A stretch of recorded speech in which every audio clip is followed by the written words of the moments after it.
Radhe Radhe students, मेरा नाम है गिरीश नायक और आप सभी का स्वागत है दिल्ली एकेडमी के ई लर्निंग प्लेटफॉर्म पर।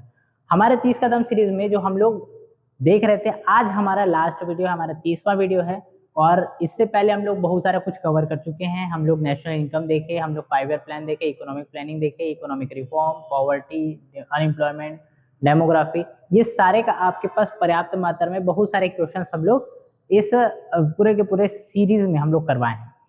तो हमारी इकोनॉमी और इसके अलावा हर एक सेक्शन जो हमारा, जैसे हमारा हिस्ट्री हो गया, पॉलिटी हो गया, सीजी का हो गया, हर जगह का आपको अलग अलग सेगमेंट का अलग अलग 30 नए और अच्छे अच्छे क्वेश्चंस आपको मिलेंगे। साथ में एक्सप्लेनेशन बहुत अलग ही लेवल पे किया गया है। तो उसी तरह से आप, जैसे आप इकोनॉमी को फॉलो करते आ रहे हैं, आप लोग हिस्ट्री को भी देख सकते हैं, पॉलिटी में जा सकते हैं, हमारे सीजी का सेक्शन देख सकते हैं। तो ये आपके तैयारी की दृष्टि से बहुत अच्छा होगा। और हम लोग आज देखने वाले हैं हमारा लास्ट टॉपिक। वैसे तो हम लोग का लास्ट टॉपिक पिछले वीडियो से स्टार्ट हो चुका था, मिसलेनियस। और क्योंकि मिसलेनियस में बहुत सारे टॉपिक्स हैं हमारे पास, तो हम लोग इसको 2 पार्ट में डिवाइड करके रखे हैं। तो ये हमारा दूसरा सेक्शन है हमारे विविध का, हमारे मिसलेनियस का। तो हम लोग शुरुआत करते हैं इस वीडियो की। तो हमारा पहला क्वेश्चन है हमारे पास, सुरेश तेंदुलकर समिति के अनुसार भारत में गरीबी को इन आधारों पर मापा जाता है। मापन के तरीके पूछ रहे, सिर्फ कैलोरी। दूसरा बोल रहे हैं मासिक प्रति व्यक्ति उपभोग व्यय, ठीक है, पर मंथ कोई व्यक्ति, कोई एक पर्सन कितना वहां पर उपभोग करता है, कितना खर्च करता है, उस आधार पे। तीसरा बोल रहा है कार का मालिकाना हक। चौथा बोल रहा है परिवार में बच्चों की संख्या। तो ये सारे हमारे आधार तो नहीं है, ठीक है। तो हमारा राइट आंसर क्या है? Option number B, monthly per capita consumption. इसको आधार कौन बनाया? हमारे सुरेश तेंदुलकर समिति द्वारा। तो आप लोग एक और ऑप्शन दिया हुआ है हमारे पास, कैलोरी इनटेक ओनली, ठीक है। तो कैलोरी इनटेक कौन सी समिति की सिफारिश के आधार पे स्टार्ट किया गया था, ये आप लोग कमेंट सेक्शन में बताइए। और साथ ही ये भी बताइए कि किस सेक्शन, मतलब किस, जैसे गरीबी गरीबी जो है हमारे 2 कैटेगरी में हम लोग बांट कर रखे थे, अर्बन और रूरल। तो दोनों के लिए हमारा कैटेगरी को मापने का पैमाना भी अलग अलग था। तो आप उस पैमाने को भी जल्दी से सेक्शन में कमेंट सेक्शन में बताइए। हमारा अगला क्वेश्चन है स्ट्रक्चरल बेरोजगारी, स्ट्रक्चरल अनएम्प्लॉयमेंट के बारे में क्वेश्चन पूछ रहे हैं, ठीक है। ये क्या है? Is primarily caused by lack of rain, mismatch between the skills workers have and the skills required for jobs, ठीक है। तो स्ट्रक्चरल अनएम्प्लॉयमेंट होता क्या है कि हमारे पास ना मजदूरों के पास ना जितना स्किल है उस लेवल को उनको काम नहीं मिलता। तो हमारा राइट आंसर क्या होगा? ऑप्शन नंबर बी, मजदूरों के पास मौजूदा स्किल्स और नौकरी के लिए जरूरी स्किल्स के बीच बेमेल हमारे पास, मतलब जो हमारे पास जॉब प्रोवाइड किए जा रहे हैं और जो उनके स्किल हैं उनके बीच मिसमैच हो रहा है अगर, तो उसको बोलेंगे हम लोग स्ट्रक्चरल अनएम्प्लॉयमेंट की कंडीशन बोलेंगे। अगला है हमारे पास worker population ratio. Worker population ratio को इस तरह से परिभाषित किया गया है। तो हमारे पास क्या क्या होता है? वर्कर और पॉपुलेशन रेशियो, ठीक है, total population divided by workers, percentage of employed persons in the total population, ठीक है। तो हमारे पास सेकंड ऑप्शन में हम लोग को राइट आंसर मिल गया है। और क्या बोल रहे हैं? नंबर ऑफ अनएम्प्लॉयड पर्संस पर 1000 पीपल, ये भी नहीं है। Ratio of male workers to female workers, ये भी नहीं है। तो हमारा right answer option number B है। अगले क्वेश्चन में चलते हैं हम लोग। अगला है हमारे पास, नीति आयोग की लेटेस्ट रिपोर्ट के अनुसार किस राज्य का सबसे कम मल्टी डायमेंशनल गरीबी दर्ज की गई है, ठीक है। मल्टी डायमेंशनल पॉवर्टी इंडेक्स, हालांकि हमारा मल्टी डायमेंशनल पॉवर्टी इंडेक्स में हम लोग बहुत बहुत अच्छा परफॉर्मेंस दिए हैं। और साथ ही जो हम लोग का जो चरम गरीबी है, ठीक है, एक्सट्रीम पॉवर्टी है, उससे बाहर आ चुके हैं। ये हमारा बताया यूनाइटेड नेशंस, ठीक है। यूनाइटेड नेशंस की रिपोर्ट में इस बात को मेंशन किया गया है। तो हमारे पास नीति आयोग का जो रिपोर्ट है उसके अकॉर्डिंग बोल रहा है, क्योंकि multi dimensional poverty index MPI कौन लेके आता है? हमारा नीति आयोग लेके आता है, प्रतिवर्ष लेके आता है। तो हमारे पास ऑप्शन दिया हुआ है पंजाब, केरल, गोवा और तमिलनाडु। और ये बहुत ज्यादा चर्चित क्वेश्चन था, केरला है इसका राइट आंसर। तो अगले क्वेश्चन में चलते हैं, हमारा पीएम गति शक्ति, ठीक है। पीएम गति शक्ति बहुत ज्यादा इंपॉर्टेंट है भाई, आप लोग एकदम अच्छे से याद रखेंगे। पीएम गति शक्ति पूरा का पूरा सेगमेंट इसका पढ़ के जाएंगे। National master plan is aimed at, क्या चीज में एम करता है? तो increasing the speed of the internet, internet की स्पीड नहीं, इंफ्रास्ट्रक्चर कनेक्टिविटी प्रोजेक्ट्स की इंटीग्रेटेड प्लानिंग और कोऑर्डिनेशन इंप्लीमेंटेशन, ये हमारा राइट आंसर है। और क्या बोल रहे हैं हमारे पास? युवाओं को सीधे कैश ट्रांसफर जो करते हैं वो गलत ही करते हैं, लेकिन फिर भी यहाँ पर हमारे पास ऑप्शन गलत है, प्रमोटिंग ट्रेडिशनल मार्शल आर्ट्स, ठीक है, ट्रेडिशनल मार्शल आर्ट्स को प्रमोट करना, ये भी गलत है। तो हमारा राइट आंसर क्या है, ऑप्शन नंबर बी। अब आप लोग यहाँ पर देख रहे होगे एक ही ऑप्शन, अभी स्टार्टिंग हम लोग स्टार्टिंग के 5 क्वेश्चन के 5 क्वेश्चन हम लोग को सेम सेम सेम सेम मिल गया। तो यहाँ पर कभी कभी ऐसा भी होता है एग्जाम में, ये क्या बोलते हैं, माइंडसेट की टेस्टिंग का भी एक टेक्निक है। एक बार क्या हुआ था जेईई के एग्जाम में, ऐसा हुआ था कि एक ही ऑप्शन, ठीक है, मेरे को ऑप्शन एग्जैक्टली ध्यान नहीं है, बी या सी ऐसा कुछ है, तो उस सेक्शन का मतलब उस ऑप्शन का ना लगभग 12 से 15 क्वेश्चन एकदम सेम सेम था, ठीक है। मतलब जैसे यहाँ पर बी है ना, तो लाइन से B B B B B B, तो ना जब हम लोग वहां पर ऑप्शन फिल कर रहे होते हैं ना, जब स्टूडेंट्स फिल कर रहे थे ना, तो वहां पर एक अंडर कॉन्फिडेंस वहीं पर से आ जाता है कि अरे कहीं मैं गलत तो नहीं कर रहा हूँ, सबका आंसर कैसे बी बी आ रहे हैं ऐसे करके। तो वो इस बात के लिए आप लोग सतर्क रहें, सजग रहें कि ऑप्शन चाहे कुछ भी लगे, ए ऑप्शन आ रहा है, बी ऑप्शन आ रहा है, जो सही रहेगा उसको ही लगाना है। फिर आपके पास लगातार लाइन से आ रहा है या फिर ऐसे डिजाइन में आ रहा है ए बी सी डी, फिर डी सी बी ए इस टाइप का, वहां पर डिजाइन मैटर नहीं करता है आपका, वहां पर आपका आंसर मैटर करता है कि आपका आंसर कितना सही है, क्या है। अगला है हमारे पास एंजल टैक्स। तो एंजल टैक्स के बारे में हम लोग समझते हैं भाई, क्या होता है, अगर कोई नया स्टार्टअप है, कोई स्टार्टअप है, स्टार्टअप को पैसों की जरूरत रहती है, तो पैसों की जरूरत है तो कोई बड़ा कंपनी उसमें इन्वेस्ट करूंगा करके बोल देता है कि भैया तुमको पैसे की जरूरत है, मैं दूंगा तुमको पैसा। तो ये जो कंपनी, जो बड़ा कंपनी इसको पैसा दिया ना, वो तो इसके लिए एंजल जैसा हो गया, वो उसके लिए परी है या परा है, ठीक है। तो वहां पर उसके लिए बहुत ज्यादा वरदान टाइप का चीज हो जाएगा। तो अगर वो इस हिसाब से उसका जो पैसा है ना, वो इसके लिए एकदम ज्यादा वरदान है। लेकिन ये कंपनी क्या बोलते हैं, ठीक है मैं दूंगा तुमको 100 करोड़, मैं तुमको 100 करोड़ देने वाला हूँ, लेकिन अगर 100 करोड़ में तुम्हें ट्रांसफर करूंगा ना, तो बैंक ना सॉरी हमारा गवर्नमेंट जो है ना, इसमें बहुत सारा टैक्स लगा देगा। तो ऐसे करते हैं, मैं दूंगा तो तुमको 100 करोड़, लेकिन ना उसको ना तुम शो कितना करना, तुम 50 करोड़ शो करना। तो जितना भी टैक्स लगने वाला ना इस 50 करोड़ में लगेगा, पूरे के पूरे जो बाकी के 50 करोड़ रहेंगे वो बच जाए, उसमें टैक्स नहीं लगेगा, ठीक है। तो ये पैसा तो दिया, पैसा है तो उसके लिए ये एंजल है। लेकिन अब गवर्नमेंट को समझ में आ गया कि ये लोग तो कुछ ऐसा गड़बड़ी कर रहे हो, ऐसा हो सकता है ऐसे करके, तो गवर्नमेंट क्या कर दिया, उसमें ना एडिशनल टैक्स लगाना स्टार्ट कर दिया। तो क्योंकि एंजल के पैसे पे टैक्स लग रहा है, इसलिए उसको बोल दिए एंजल टैक्स। तो हमारे पास ऑप्शन क्या कह दिया, taxes paid by religious institutions नहीं, tax on the sale of gold, tax on luxurious car नहीं, income tax on capital raised by unlisted companies startups via issues of the share, ठीक है। तो हमारा राइट आंसर क्या होगा, option number B. जो चीज को समझाया हूँ उस बात को अच्छे से ध्यान रखेंगे। अगला है हमारे पास वी शेप रिकवरी।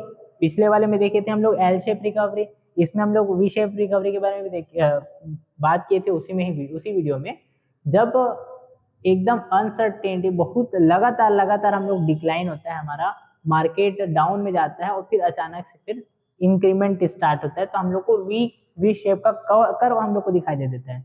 तो इसी को बोलते हैं वी शेप रिकवरी। रिकवरी हो गया ना, पैसा वापस आ गया तो उसको रिकवरी बोल देते हैं। तो हमारा क्या होगा option, a permanent loss of output नहीं, a sharp decline followed by a sharp rise to the previous trend. अब देखो यहाँ पर ना हमारे पास क्या बोल रहे हैं, शार्प डिक्लाइन, पहली बात तो यहाँ पर शार्प डिक्लाइन बोल रहा है और शार्प राइज, ठीक है।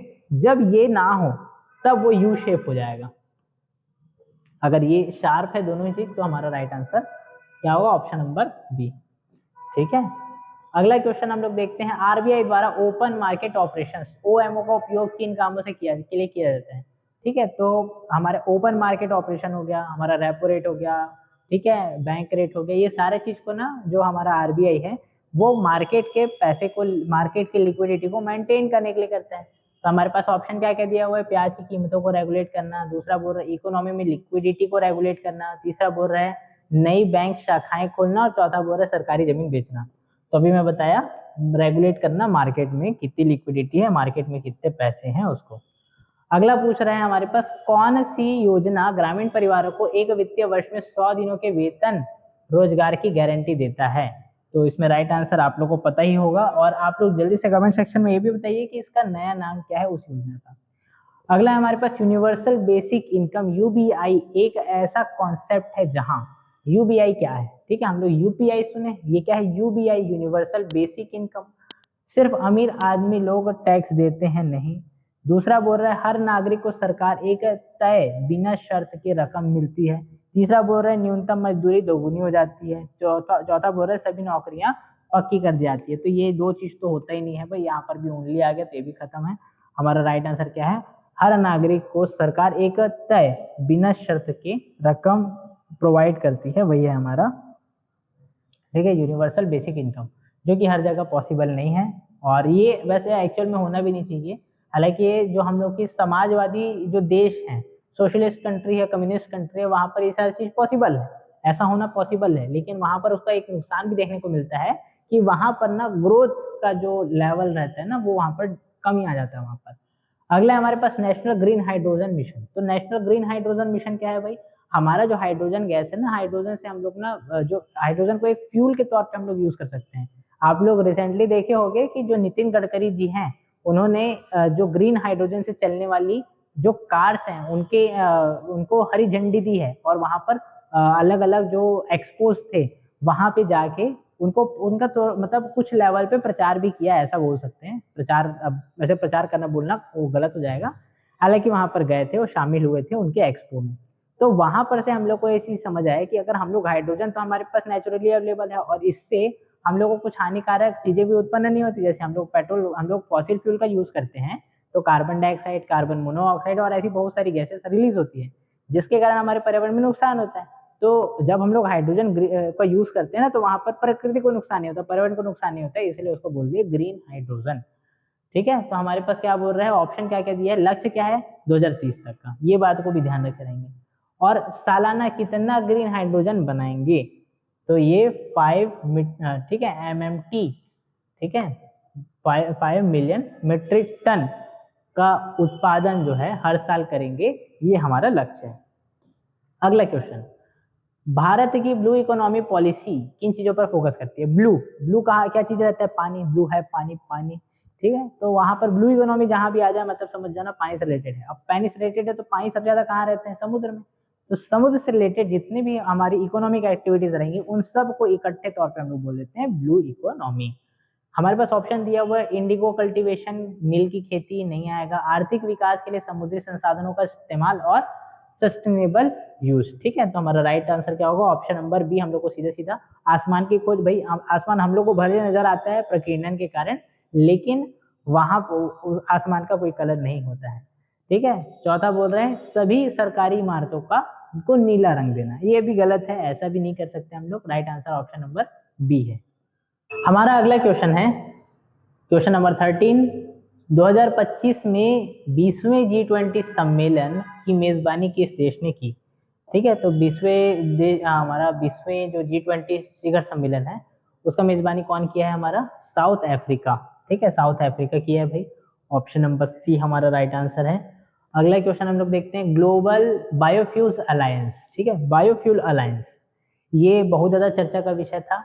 लेकिन ये चर्चा का विषय क्यों था, क्योंकि ये इंडिया में भी हुआ था और इंडिया में इसके लिए बहुत सारे काम किए जा रहे हैं, ठीक है। तो बायोफ्यूल कौन सा फ्यूल होता है भाई, पहली बात तो समझ लेते हैं। बायोफ्यूल क्या होता है, ऐसे फ्यूल जिनका निर्माण किसी बायोटिक कंपोनेंट से हो, चाहे पेड़ पौधे से हो, चाहे हमारे पास, तो हमारे पास जैसे अगर हम लोग के पास जेट्रोफा है, ठीक है, रतन जोत है, तो उससे हम लोग क्या करते हैं, उससे हम लोग फ्यूल बना लेते हैं। इसके अलावा अगर हम लोग बात करें, हमारे पास 3 अलग अलग प्रकार के जो वो है ना हमारे खेती के उत्पाद है, जैसे हमारा गन्ना का यूज करके हम लोग एथेनॉल प्लांट बना रहे हैं, ठीक है, गन्ने से बना एथेनॉल, एथेनॉल का यूज हम लोग फ्यूल के तौर पे कर सकते हैं।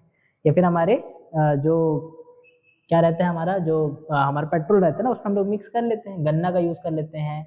धान मतलब हमारा चावल का यूज कर सकते हैं और हम लोग मक्के का भी यूज कर पाते हैं, ठीक है। तो ये सब के सब क्या है, बायोफ्यूल के लिए हमारे इंस्ट्रूमेंट्स हो जाएंगे।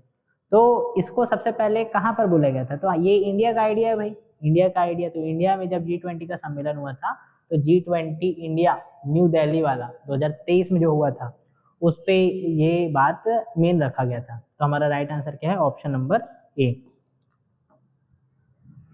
अगला है हमारे पास, भारत ने किस साल तक नेट जीरो का लक्ष्य रखा है। तो नेट जीरो हम लोग कब तक होने वाले भाई, 2070 तक। और जैसे ही हम लोग की घोषणा की उसके बाद फिर विवाद स्टार्ट हो गया। इतना लंबा टाइम ऐसे कैसे, इतना मतलब बाकी, जैसे अगर जापान की बात करें तो 2047 जो है ये जापान का टारगेट है। तो जापान इतना जल्दी हो जा रहा है और हम लोग इतना क्या बोलते हैं, इतना लेट क्यों, हम लोग इतना आगे क्यों?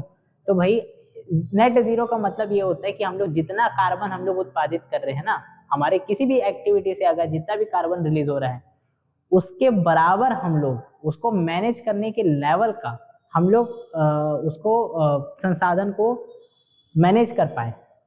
मतलब जितना कार्बन उत्पादित करेंगे ना उसको एब्जॉर्ब करने के जब हमारे पास कैपेसिटी हो जाए तो उसको बोल देंगे हम लोग जीरो कार्बन की स्थिति या फिर नेट जीरो की स्थिति। तो हमारा टारगेट क्या है 2070 तक हम लोग इसको हासिल करना चाह रहे हैं, हम लोग हासिल करके रहेंगे। ठीक है, अगला क्वेश्चन है हमारे पास अर्बन माइनिंग। अर्बन माइनिंग, ठीक है, तो अर्बन माइनिंग क्या होता है?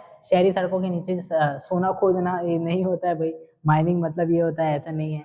भूमिगत मेट्रो बनाना ये भी नहीं है। शहरों के पास कोयले की माइनिंग करना ये भी नहीं है। तो राइट आंसर क्या है हमारा? इस्तेमाल किए गए प्रोडक्ट जो है, ई कचरा है, स्क्रैप है, इस सब से क्या करना है हम लोग को? रॉ मटेरियल प्राप्त करना, जिसको हम लोग किसी दूसरे इंडस्ट्री में यूज करें। जैसे हमारे पास अगर प्लास्टिक है, बहुत सारे प्लास्टिक के बॉटल्स हैं, बहुत सारे बॉटल्स को हम लोग रिसाइकल करेंगे, उसके बाद फिर हमारे पास वापस से प्लास्टिक मिलेगा। इस प्लास्टिक का यूज हम लोग प्लास्टिक उद्योग में हम लोग कर पाते हैं, रीयूज कर पाते हैं। तो ये वाला क्या कहलाएगा हमारा? अर्बन माइनिंग कहलाएगा।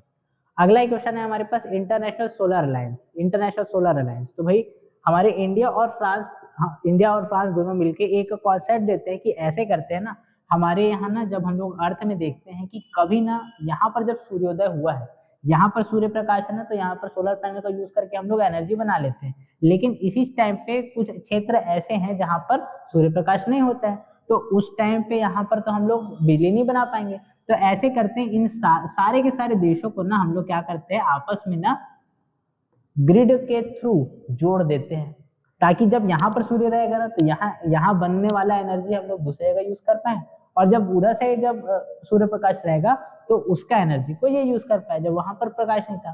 तो ये इंडिया और फ्रांस जो है दोनों मिलकर इस कॉन्सेप्ट को दिए, और शुरुआत होती है यहाँ से इंटरनेशनल सोलर अलायंस की, जिसका हेडक्वार्टर बना हमारा गुरुग्राम। ठीक है, इंडिया का गुरुग्राम जो है इसका इसका हेडक्वार्टर बना, और ये एक अकेला हमारा ऐसा ऑर्गेनाइजेशन है जिसका हेडक्वार्टर इंडिया में। तो हमारा राइट आंसर है ऑप्शन नंबर सी। अगले क्वेश्चन में चलते हैं अब हम लोग। ठीक है, अगला क्वेश्चन हमारा क्या है? Green washing. ठीक है, ग्रीन वॉशिंग, तो क्या होता है ग्रीन वॉशिंग? हरा हरा में धो देते हैं क्या? नहीं। तो देखते हैं, clearing the streets with recycled water, नहीं। Planting trees in desert using green soap in factory, नहीं। फॉल्स और misleading claims by a company about the environmental benefits of its products. जैसे अगर कोई कंपनी बोल रहा है कि भैया मैं ना यहाँ पर ना ऐसा पेड़ का लेबल लगाया हूँ, और यहाँ पर मैं ये बोल रहा हूँ, अगर कोई कंपनी ये बोल रहा है कि हम लोग ना ऐसा प्रोडक्ट बनाते हैं जिससे ना ग्रीनरी बढ़ती है, या फिर हम लोग पर्यावरण को नुकसान किए बिना प्रोडक्ट्स बनाते हैं, अगर ऐसा कोई बोलता है और वो गलत बोल रहे हैं तो उसी को बोल देते हैं हम लोग ग्रीन वॉशिंग। तो हमारा right answer option number B है। ये क्लेम झूठा होता है। ठीक है, जब झूठा क्लेम बोला जाना है तब उसको बोलेंगे ग्रीन वॉशिंग। लेकिन अगर कोई कंपनी सच में काम कर रही है उस फील्ड में पर्यावरण को बचाने के लिए, फिर पर्यावरण से संबंधित किसी भी टाइप का एक्टिविटी में इन्वॉल्व है, तो उसको ग्रीन वॉशिंग के कैटेगरी में नहीं लाएंगे। अगला है हमारे पास carbon border adjustment mechanism, CBAM। एक ऐसी पॉलिसी जिसे प्रस्तावित किया है, किसने प्रस्तावित किया है भाई? CBAM का कॉन्सेप्ट को, इंडिया, USA, यूरोपियन यूनियन और चाइना। तो ये बहुत ज्यादा चर्चा का विषय था। यूरोपियन यूनियन जो है इसको हमारा ये इस कॉन्सेप्ट को लेके आया है, और यूरोपियन यूनियन के साथ हाल ही में हमारा एक फ्री ट्रेड एग्रीमेंट हुआ है। तो FTA, फ्री ट्रेड एग्रीमेंट, ये एग्रीमेंट जब कभी भी हमारे कोई भी ट्रेड एग्रीमेंट मतलब व्यापार से संबंधित जो समझौता होगा उसको बोलेंगे हम लोग ट्रेड एग्रीमेंट। अब जब सामने में फ्री लिखा हुआ है, इसका मतलब है कि जब हम लोग कोई जैसे इस कंट्री और इस कंट्री के बीच अगर फ्री ट्रेड एग्रीमेंट हुआ, तो जब यहाँ के प्रोडक्ट्स यहाँ जाएंगे और यहाँ के प्रोडक्ट्स यहाँ जाएंगे, तो इनके बीच जो लगने वाला टैक्स है या तो जीरो होगा या फिर वेरी कम हो, बहुत ज्यादा मिनिमम होगा। ठीक है, तो इससे क्या होता है, दोनों कंट्रीज के जो प्रोडक्ट्स हैं उनका एक्सचेंज बढ़ता है। तो यूरोपियन यूनियन के साथ हम लोग साइन किए, हालांकि इसका रेटिफाई होना बाकी है, यूरोपियन काउंसिल में जाएगा, उसके बाद फिर वहां पर रेटिफिकेशन होगा, अलग अलग कंट्रीज उसको अपने देश में इंप्लीमेंट करेगी, उसके बाद फिर हम लोग को इसका बेनिफिट मिलना स्टार्ट होगा। अगले क्वेश्चन में चलते हैं। नीति आयोग के एक्सपोर्ट प्रिपेयर्डनेस इंडेक्स 2025 में किस भारतीय राज्य को टॉप रैंक मिला है? तो कौन सा राज्य जो है टॉप किया है भाई? तो गुजरात, तमिलनाडु, महाराष्ट्र और कर्नाटक। तो राइट आंसर हमारा तमिलनाडु। तमिलनाडु टॉप किया भाई एक्सपोर्ट प्रिपेयर्डनेस इंडेक्स में। स्पेशल इकोनॉमिक जोन SEZ मुख्य रूप से इसलिए बनाए जाते हैं ताकि हम लोग एक्सपोर्ट करें। ठीक है, एकदम क्लियर बात है। एक्सपोर्ट करने के उद्देश्य से जो हमारे जोन को अलग से सेपरेट किया जाता है कि हाँ भैया ये वाले जोन को ना हम लोग ऐसे करेंगे जिससे इस वाले एरिया में ना इकोनॉमिक एक्टिविटी एक्सपोर्ट करने के हिसाब से आगे बढ़े, तो उसी को बोल देते हैं हम लोग स्पेशल इकोनॉमिक जोन SEZ। ठीक है, तो हमारे पास ऑप्शन क्या है? हमारे पास गरीबों के लिए उपलब्ध कराने के लिए, एक्सपोर्ट बढ़ावा देने के लिए, विदेशी निवेश आकर्षित करने के लिए, ऑप्शन नंबर बी। अगला है हमारे पास Middle East Europe economic corridor IMEC। ठीक है, G20 का जो सम्मेलन इंडिया में हुआ था ना, उसमें ये कॉन्सेप्ट रखा गया था, ये बात सामने आई IMEC कॉरिडोर की, जिसमें हम लोग क्या करने वाले हैं? हम लोग इंडिया यहाँ पर इसका नाम क्या है? India middle East Europe economic corridor. ठीक है, इंडिया है एक्चुअली, है ना, India middle east economic corridor आएगा। तो ये क्या है? पूरे के पूरे मिडिल ईस्ट से लेते हुए, इंडिया से मिडिल ईस्ट से लेते हुए यूरोप, इतने दूर तक का पूरा हम लोग एक सिंगल कॉरिडोर बनाएंगे, इकोनॉमिक कॉरिडोर बनाएंगे। वही है हमारा IMEC कॉरिडोर, जिसमें बहुत सारे व्यवधान वर्तमान में आ चुके हैं। जैसे अगर हम लोग देखते हैं गाजा वाला जो संकट है, एक तो वो है प्रॉब्लम, इधर ईरान का संकट जो है, अभी वहां पर बॉम्बिंग हो ही जाएगा, जब रिकॉर्डिंग कर रहा हूँ तब तक अभी बॉम्बिंग नहीं हुआ है, लेकिन रिकॉर्डिंग करने के बाद हो सकता है कि वो किसी दिन वहां पर अमेरिका अटैक कर दे। ये भी एक बड़ा प्रॉब्लम है, पूरे व्यापार तंत्र में उसमें बहुत ज्यादा नुकसान हम लोग को दिखाई देता है, और इसका संबंध फिर ना USA से भी रहेगा। ठीक है, तो हमारे पास क्या ऑप्शन दिया है? कहाँ से कनेक्ट करते हैं इंडिया और यूरोप को?